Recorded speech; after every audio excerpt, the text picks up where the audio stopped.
Hello friend, જય Shri Krishna. Geeta's cooking માં તમારું સ્વાગત છે. તો આજે હવે આ ગરમીની સિઝન શરૂ થઈ ગઈ છે. તો આજે ને એપ્રિલ મહિનામાં અત્યારે કેરી બહુ સરસ આવે, એમાં કાચી કેરી. તો એપ્રિલ મહિનામાં આપણે અથાણા માટે કઈ કેરી પસંદ કરવાની? તો એના માટે જ્યારે પણ કોઈ અથાણું કરી, છૂંદો કરી, તો એના માટે આપણે આ રાજાપુરી કેરી આવે છે તે જ પસંદ કરવાની. અને સૌથી પહેલાં તો આપણે છૂંદો કરી લેવાનો, કારણ કે અત્યારે છે ને એપ્રિલ મહિનામાં તડકો ખૂબ હોય. તો તમે બીજા અથાણા કરો તે પહેલાં તમારે આ છૂંદો કરી લેવાનો તડકા છાંયામાં. પછી છે ને કેવું થાય કે જે એપ્રિલ મહિનાનું એન્ડ આવે ત્યાં તરત જ કંઈક વાવાઝોડું, વરસાદ ને કંઈક ને કંઈક આવે, ભેજવાળું વાતાવરણ, તો ત્યારે છૂંદો નથી થતો. તો સૌથી પહેલાં તમારે જ્યારે અથાણાની સિઝન શરૂ થાય એટલે પહેલાં છે ને છૂંદો કરી લેવાનો. તો એના માટે મેં 2 કિલો રાજાપુરી કેરી લીધી છે અને પરફેક્ટ માપ સાથે એકદમ સરસ આપણે છૂંદો બનાવશું. એનાથી તમે 12 મહિના જ રાખી મૂકશો અને તો પણ ઉપર ફૂગ નહીં વળે અને બહુ સરસ થશે. તો તમે છેલ્લે સુધી એન્ડ સુધી વિડીયો જોજો તો જ તમને ખ્યાલ આવશે. તો સ્ક્રીન ઉપર ખાલી 2 જ વાર ટચ કરી લાઈક કરજો અને મારી ચેનલ ઉપર ન હોય તો સબસ્ક્રાઈબ જરૂરથી કરી લેજો. દરરોજ રાતે 10 વાગે હું લાઈવ આવું છું અને અત્યારે તમારી જોડે હું અથાણાની એક સરસ રેસીપી શેર કરું છું, જે છૂંદો 12 મહિના માટે તમે સ્ટોર કરી શકો એવું. તો ચાલો બનાવીએ છૂંદો. હવે છે ને આપણે કેરીનો છૂંદો કરવાનો છે. તો એના માટે આપણે રાજાપુરી કેરી લીધી છે અને જ્યારે તમે કેરી પાસ કરો ત્યારે આ રીતની કઠણ હોય, પાકેલી ન હોય એવી જ કેરી તમારે પાસ કરવાની છે. અને જો તમે અંદર જોઈ શકશો કે કેવા દાણા દાણા દાણા સ્પોટ છે, તમને ખ્યાલ આવી જશે. તમે એક કેરીમાં જોઈ લો, અંદર છે ને એકદમ ઝીણા સ્પોટ છે. તો આ રીતની કેરી હોય એ જ તમારે પાસ કરવાની છૂંદા માટે. તો હવે આ કેરીને આપણે છાલ ઉતારી લઈશું. સૌથી પહેલાં તો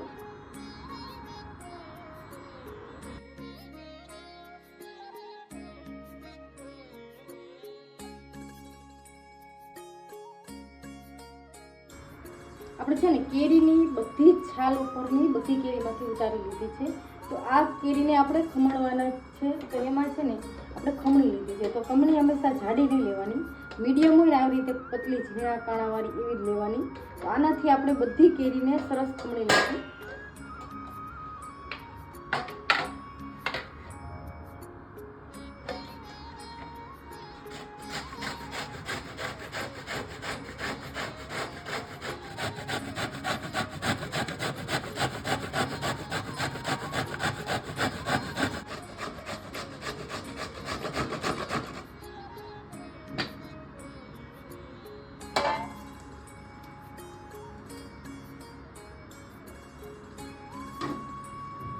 આપણે છે ને બધી 4 કેરી હતી, 4 કેરી ખમણી લીધી છે.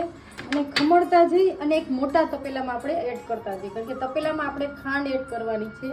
તો કેટલી ખાંડ એડ કરવાની તે પણ હું જણાવીશ. અને હવે છે ને આપણે આ બધું જ છે ને જે આપણે ખમણ કરીને રાખ્યું છે કેરીનું, બધું જ આપણે એક તપેલામાં લઈએ.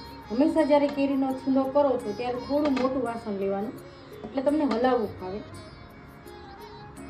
તો આપણે છે ને કેરી બધી સરસ ખમણાઈ ગઈ છે, તપેલામાં પણ લઈ લીધી. તો આમાં આપણે મીઠું ને હળદર એડ કરવાનું છે. તો આપણે જ્યારે ખાંડનો છૂંદો કરી છે, જ્યારે તડકા છાંયનો, તો હળદર ને મીઠું કેટલું લેવાનું તે પણ. તો આમાં છે ને આપણે મીઠું છે ને 1 જ ચમચી લેવાનું, વધારે નહીં લેવાનું. તો જો તમે વધારે લેશો તો ખારું થઈ જશે, તો જે મેઇન સ્વાદ હોય ને એ નહીં આવે.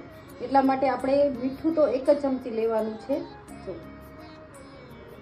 અને હળદર કેટલી? તો હળદર છે ને આપણે અડધી ચમચી જ લઈશું. પછી ને હળદર ને મીઠું કેટલું લીધું છે? સાવ થોડું લીધું છે. એને આપણે મિક્સ કરી લઈશું. આ રીતે આખામાં સરસ મિક્સ કરી લઈશું અને ઢાંકી અને 10 મિનિટ આપણે આને રેસ્ટ આપવાનો છે.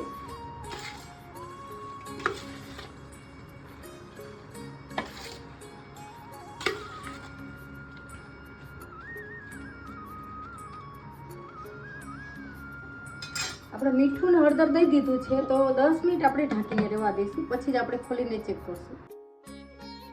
આપણે છે ને 10 મિનિટ પછી ખોલીને ચેક કરશું તો તરત જ આપણને ખ્યાલ આવશે કે આપણે છે ને જ્યારે હળદર મીઠું દઈને થોડી વાર આપણે રાખ્યો હોય કેરીનો છૂંદો, એટલે કેરીનું ખમણ, તો શું થશે કે અંદર પાણી રિલીઝ થાય છે. તો આપણે કેટલું પાણી કાઢવાનું છે તે પણ હું બતાવું તમને.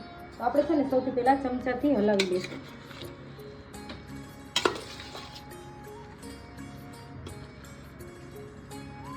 તો એક છે ને બાઉલ લઈશ અને આપણે છે ને અંદરથી આ કેરીનું મિશ્રણ છે ને એને બહાર લઈ લઈશું અને એને છે ને આ રીતે આપણે પ્રેસ કરશું. પ્રેસ કાંઈ ઝાઝું નહીં દેવાનું, આટલું જ દેવાનું પ્રેસ, બહુ નહીં દેવાનું, થોડું જ પાણી કાઢવાનું. કારણ કે આપણે જ્યારે અંદર ખાંડ એડ કરશું તો શું થશે કે અંદર જો તમે બધું જ પાણી કાઢી લીધું તો ખાંડ અંદર ઓગળશે નહીં. હવે છે ને આના લાડવા વાળી અને હું સાઈડ ઉપર રાખી દઉં છું. એ રીતે આપણે થોડું કરી અને બધું પાણી નીચું નાખશું. એટલે કે જો તમે હું કેટલું નીચું છે, સાવ નોર્મલ જ હાથથી થોડું જ પ્રેસ કરું છું અને જો પાણી નીકળે છે. હજી થોડું પાણી છે અંદર, જો દબાવું છું તો ફક્ત આટલું પાણી તો રાખવાનું જ અંદર. હવે છે ને આપણે જ્યારે કેરીનો છુંદો કરવા માટે કેરીનું પાણી આપણે કાઢી લીધું છે. તો હંમેશા જ્યારે મેં તમને પહેલાં જ કીધું કે જ્યારે આપણે કેરીનો છુંદો સૌથી પહેલાં બનાવી લેવાનો, સિઝનની શરૂઆતમાં છુંદો બનાવી લેવાનો. તો આ જે ખાટું પાણી બચ્યું હોય તેને તમે છે ને ફ્રીજમાં સ્ટોર કરીને રાખી દેવાનું, બહાર નહીં રાખવાનું. પછી જ્યારે તમે મેથિયા કેરી, ચણા કેરી કરતા હોય કે ખાટું અથાણું કરતા હોય તો ખાટા અથાણામાં આપણે ખારેક છે, સૂકા લાલ મરચાં છે, એ બધું એડ કરતા હોય અને ખાટા પાણીમાં પલાળવાનું છે.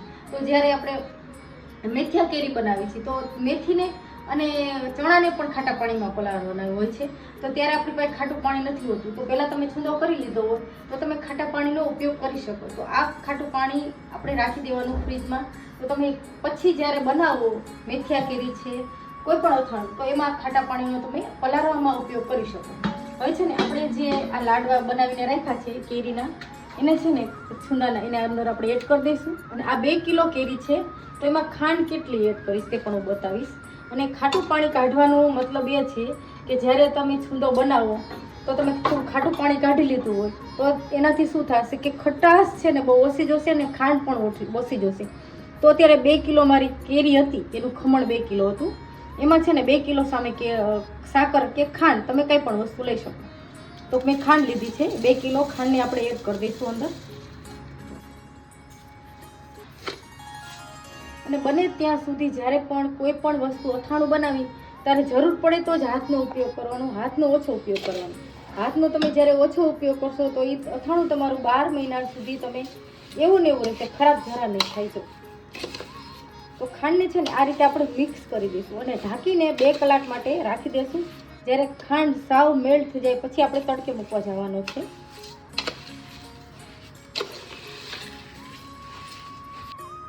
હવે છે ને આને ઢાંકી અને આપણે 2 કલાક માટે રાખી દઈશું. એટલે આપણી ખાંડ છે ને મેલ્ટ થઈ જાય પછી જ આપણે તડકે મૂકવા જઈશું કપડું બાંધીને, તે પણ હું બતાવીશ તમને. તો તમે જોઈ શકો છો 2 કલાક પછી તમે જોશો તો આપણે જે ખાંડ નાખી હતી સાવ ઓગળી જશે. તો જ્યારે પણ તમે તડકે છુંદો મૂકવા જાઓ તો પેલા ખાસ આ ધ્યાન રાખવાનું કે ખાંડ છે ને સાવ ઓગળી જાય પછી જ તમારે તડકે મૂકવાનું. ક્યાંય પણ ખાંડની એક કણી પણ નહીં હોય. હવે છે ને આને આપણે બાંધવાનો છે એક કપડાથી સરસ.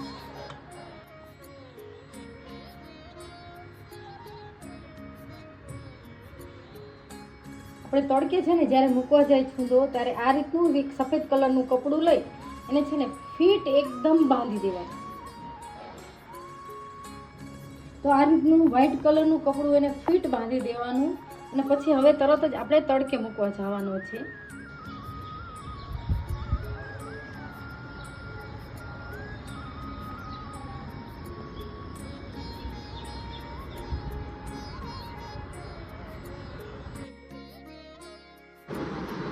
તો આપણે જ્યારે છુંદો બનાવ્યો એને આજે 5 દિવસ છે.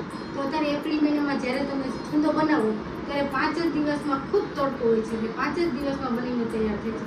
તો આજે 5મો દિવસ છે, હું તમને ખોલીને બતાવું. પણ છુંદો જ્યારે હું દરરોજ તડકે મૂકવા જતી હતી ત્યારે તડકે મૂકું, સાંજ પડે ને એટલે લઈ આવું અને સરસ હલાવી લઉં. પછી સવાર 10 વાગે ને એટલે તડકે મૂકું, પછી 5 વાગે લઈ આવું, ઉપર આપણા ઘરમાં લઈ આવું અને પછી પાછું હલાવી દઉં. તો 5 દિવસ રેગ્યુલર આ રીતે કરશો તો તમારો છુંદો એકદમ સરસ તૈયાર થઈ જશે. અને હું તમને બતાવું કે કેવો છુંદો આપણો તૈયાર છે, ખોલીને ચેક કરીને બતાવું.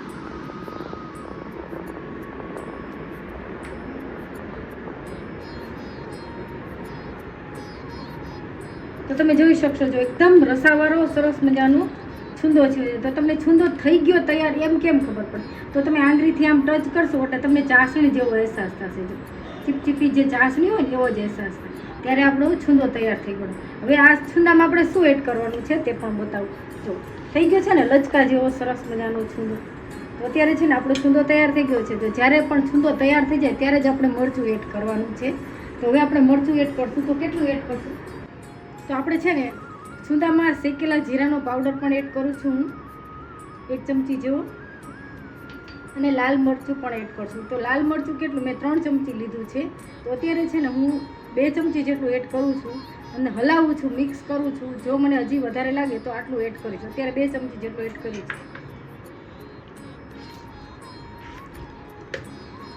તો જો આ રીતે આપણે સરસ હલાવીને એકદમ મિક્સ કરી લેવાનું, કલર સરસ આવે. અને જ્યારે પણ અથાણાનું જ્યારે આપણે બનાવીએ છીએ કોઈ પણ અથાણું, ત્યારે છે ને શું કરવાનું, હંમેશા નવું મરચાંનો જ ઉપયોગ કરવાનો. મારી ચેનલ ઉપર અલગ અલગ પ્રકારના સરસ મજાના મેં અથાણાની રેસીપી તમારી જોડે બધા જ અથાણાની રેસીપી શેર કરી છે. તો ખાસ તમે જોજો, અલગ અલગ પ્રકારના બધા જ અથાણાની મેં રેસીપી તમારી જોડે શેર કરી છે. અત્યારે જો કલર સરસ આવી ગયો છે ને હલાવતા. તો પછી આ મરચું છે આપણે એ પણ એડ કરવાની જરૂર નથી. અત્યારે મેં 2 ચમચી મરચું નાખ્યું, નવું મરચું છે, કલરફુલ, એટલે સરસ કલર આવી ગયો છે. અને મરચું હું કેવી રીતે ધરાવું છું, તો 2 કિલો રેશમ પટ્ટો હોય ત્યારે 1 કિલો આપણે કાશ્મીરી એડ કરવાનો, એટલે કલર પણ સરસ આવશે અને તીખાશ પણ સરસ આવશે કોઈ પણ અથાણા બનાવીશી ત્યારે. તો આપણું છે ને છુંદો તૈયાર થઈ ગયો છે. તો એક ચોખ્ખી અને સાફ બોટલ હોય જે પાણી વગરની કાચની બોટલ, આમાં જ આપણે ભરવાનો છે. આપણે 12 મહિના માટે સ્ટોર કરવાનો છે એટલા માટે. તો હવે આ બોટલમાં હું બધો જ છુંદો ભરી લઈશ.